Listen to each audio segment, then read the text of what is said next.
Hello everyone, कैसे हो आप सब। आई विश आप सब बहुत अच्छे हों, खुश हों, स्वस्थ हों, मस्त हों और अपने जीवन में आगे बढ़ रहे हों। मैं भी बहुत अच्छी हूँ, खुश हूँ, स्वस्थ हूँ और अपनी पढ़ाई को जारी कर रही हूँ फिर से। फ्रेंड्स, आप सभी ने अभी तक के मेरे ब्लॉग्स देखे ही, तो अब तक आपको पता चल ही गया होगा कि अभी तक मैं शादी वगैरह में बहुत ज़्यादा व्यस्त थी। वैसे फ्रेंड्स, हमारे यहाँ जो आषाढ़ का महीना होता है, हिंदी मंथ के अकॉर्डिंग जो आषाढ़ का महीना होता है वो बहुत ज़्यादा इम्पॉर्टेंट होता है। इस महीने में बहुत सारी पूजा, शादी, धर्म कर्म के कार्य बहुत किए जाते हैं। तो बस इसी वजह से थोड़ी सी व्यस्तता आ जाती है इंसान की लाइफ में। तो बस इसी वजह से मैं भी थोड़ी सी व्यस्त हो गई थी। पर अभी जो ये सावन का मंथ है, इस मंथ में भी बहुत पूजा होती है, पर इसमें केवल शिव जी की पूजा होती है। तो मतलब घर पे रह के आराम से इसको कर सकते हैं, कहीं ऐसे बाहर नहीं जाना पड़ता है। पर आषाढ़ के महीने में हम लोगों के यहाँ बहुत दूर दूर के मंदिरों में जाया जाता है। कहीं किसी के जवारे मतलब होते हैं, कभी किसी की कोई मन्नत किसी दूर के मंदिर में होती है, तो इस तरह से सब लोग जाते हैं। तो मेरा भी टाइम कुछ इस तरह से निकल गया अभी तक का। पर अब मैं सोच रही हूँ कि अब मैं कहीं नहीं जाने वाली हूँ और अब मैं पूरी तरह से अपनी पढ़ाई पे कंसंट्रेशन करूँगी। और पिछले टाइम में जितना भी मैंने इंग्लिश वोकैब्स की थी, तो अभी मैं सिर्फ अपनी वोकैब्स को रिवीज़न कर रही हूँ, क्योंकि मुझे नहीं याद रहा अभी तक कि मैं कहाँ तक पहुँच चुकी हूँ और मुझे आगे कहाँ से बढ़ना है। तो पहले मैंने सोचा एक बार रिवीज़न कर लिया जाए तो बेहतर समझ में आएगा कि मैंने कहाँ पर छोड़ा था और कहाँ से मुझे स्टार्ट करना है। तो अभी मैं सारी वर्ड मीनिंग्स, जो भी वोकैबुलरी मैंने नोट डाउन की है यूट्यूब चैनल के माध्यम से, उन सभी को एक सरसरी नज़र से रिवीज़न कर ले रही हूँ। फ्रेंड्स, अब तो बहुत सारी वैकेंसीज़ आने वाली हैं, जैसे कि DSSB का भी जो 2024 वाला एग्ज़ाम है, वो शायद सितंबर या अक्टूबर में हो जाएगा। तो अच्छा खासा टाइम है। अगर किसी ने भी अभी तक कोई प्रिपरेशन नहीं की है, तो वो भी अभी ज़ीरो से स्टार्ट कर सकता है। और मैं भी सोच रही हूँ कि अब कॉन्टिन्यूटी के साथ में अपना DSSB TGT का जो एग्ज़ाम है उसको अच्छे से ध्यान में रखते हुए अपना पूरा सिलेबस फिनिश करूँगी, ताकि बाद में ये ना लगे कि समय कम पड़ गया है।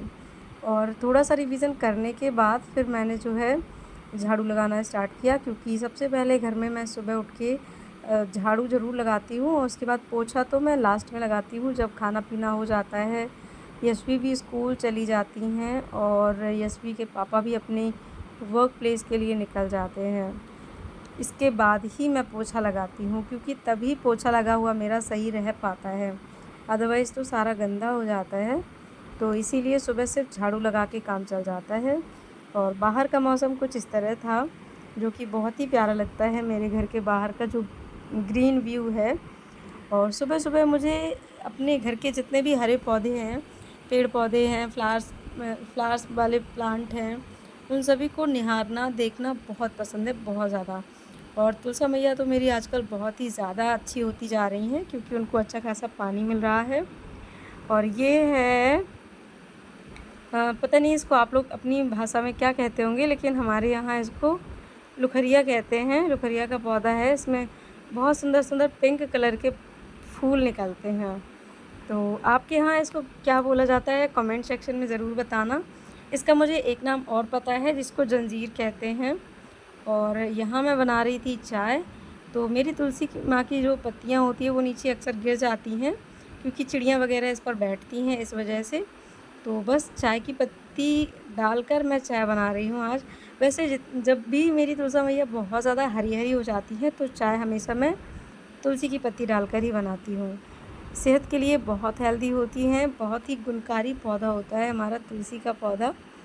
तो यहाँ पर जो यशवी हैं वो अपने स्कूल के लिए निकल चुकी हैं, और यशवी के स्कूल जाने के साथ ही फिर मैं अभी नहा लूँगी, और नहाने के बाद फिर मेरा लंच बनेगा।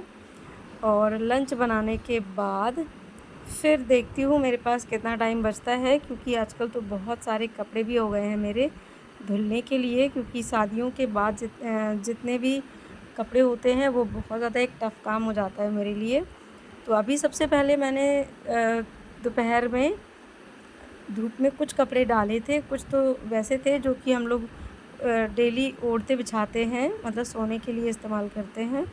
तो वो कपड़े भी काफ़ी सहमे-सहमे से लग रहे थे, जिनमें थोड़ी हल्की-हल्की सहमी-सहमी सी स्मेल आ रही थी। तो मैंने सोचा इनको थोड़ा-सा सुखा देती हूँ, और जो भी थोड़े से सूखे से लग रहे थे, मुझे लग रहा था हाँ, जो थोड़े से सूख गए हैं, तो उनको मैंने हटा लिया था, क्योंकि मुझे और भी कपड़े अभी यहाँ डालने हैं। अगर यही कपड़े डले रहेंगे तो फिर और दूसरे कपड़े नहीं धुल पाएँगे, ना ही सूख पाएँगे, क्योंकि आजकल पानी का कुछ भी भरोसा नहीं रहता है।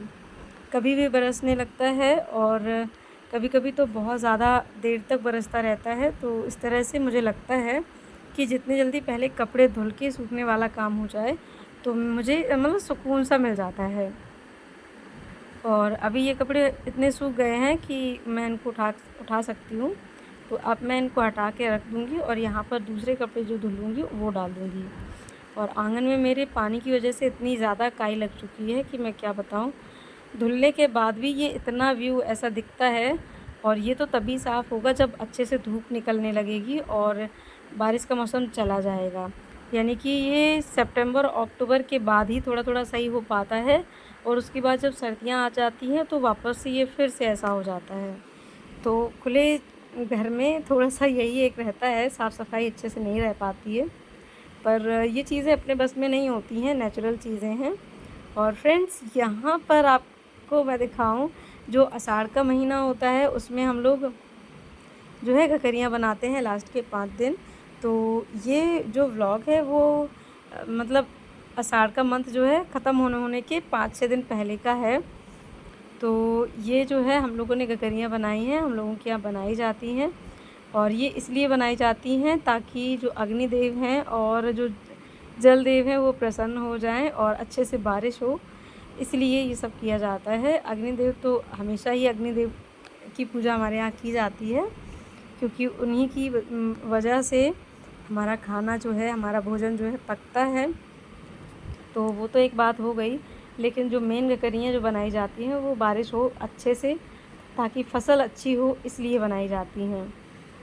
फ्रेंड्स, वैसे हम हमेशा अपने कल्चर में कृषि की पूजा करते हैं, अन्न देवता की पूजा करते हैं, फसलों की पूजा करते हैं। जैसे कि होली के टाइम पे जब फसल आती है तो उसमें होरा भूंजे जाते हैं, यानी कि चने की फसल आ जाती है और गेहूं की बालियां भूंजी जाती हैं। तो इस तरह से उस टाइम की जो नई फसल होती है हम उसकी पूजा करते हैं। ऐसे ही दीपावली में भी हम अपने खेतों की, खलिहानों की फसल की पूजा करते हैं, और इस सीज़न में भी हम लोग अपने खेत खलिहानों के लिए और फसल के लिए पूजा करते हैं।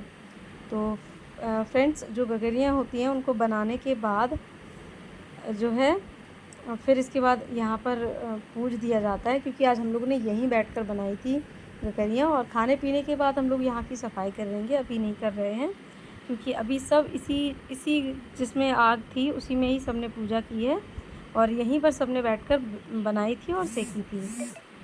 तो अभी आपको दिखाऊंगी मैं। फ़िलहाल हमारा ये मंदिर है, जो कि पहले बहुत ज़्यादा ऊबड़-खाबड़ था, अभी बहुत अच्छा बन गया है, बहुत ही सुंदर लगने लगा है।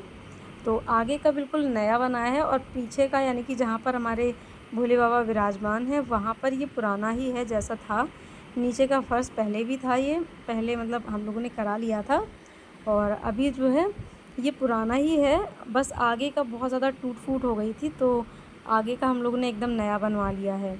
और ये जो ऊपर से गुंबद टाइप का बना होता है मंदिर में, तो ये वही वाला पार्ट है, तो ये अभी चेंज नहीं कराएंगे हम लोग, बाद में देखेंगे, अभी तो अच्छा है। और फ्रेंड्स, भोलेनाथ को प्रसाद देने के बाद, अग्निदेव की पूजा करने के बाद, फिर मैंने लड्डू गोपाल के लिए भी भोग निकाल दिया है, और इसके बाद फिर हम सभी लोग खाएंगे। क्योंकि जो गगरियाँ होती हैं इनका मैं सभी को भोग लगाती हूँ। और यहाँ पर देख सकते हैं आप लोग, अम्मा, दीदी, और यहाँ पर मेरी दोनों नंदें, सभी लोग खा रहे हैं। और ये जो दीदी बना रही हैं, मतलब ये मेरी बड़ी वाली ननद दीदी जो बना रही है वो मलीदा है। हम लोगों के यहाँ ये मलीदा बहुत ज़्यादा मतलब सभी लोग पसंद करते हैं, और गगरियों के साथ में आम ज़रूर चलता है, बहुत ज़्यादा इम्पोर्टेंट मानते हैं आम को। और अचार, अब तो सभी लोग सब्ज़ी भी यूज़ करने लगे हैं, पहले सब्ज़ी नहीं खाते थे हम लोग, पहले अचार, आम और बस इन्हीं चीज़ों से खाया जाता था और मलीदा बना लिया जाता था चीनी का। बहुत ज़्यादा सा घी डाल के फिर और चीनी डाल के मलीदा बनता है, बहुत टेस्टी लगता है फ्रेंड्स। और यहाँ पर ये बच्चे हेलो बोलो, हेलो। ऐसे करो हेलो। तो। हाय। आज हम गगरियाँ खा रहे हैं, हमारे घर में गगरियाँ बनी हुई है। अच्छा, आप लोग भी आइए और हमारे साथ गगरियाँ खा के मजे लीजिए। गगरियाँ भी तो दिखाओ कहाँ है। ये है टप्पे के साथ, ये सब हम लोग खा रहे हैं और मजे ले रहे हैं सब लोग बैठ के। अच्छा, फैमिली डांस चल रहा है।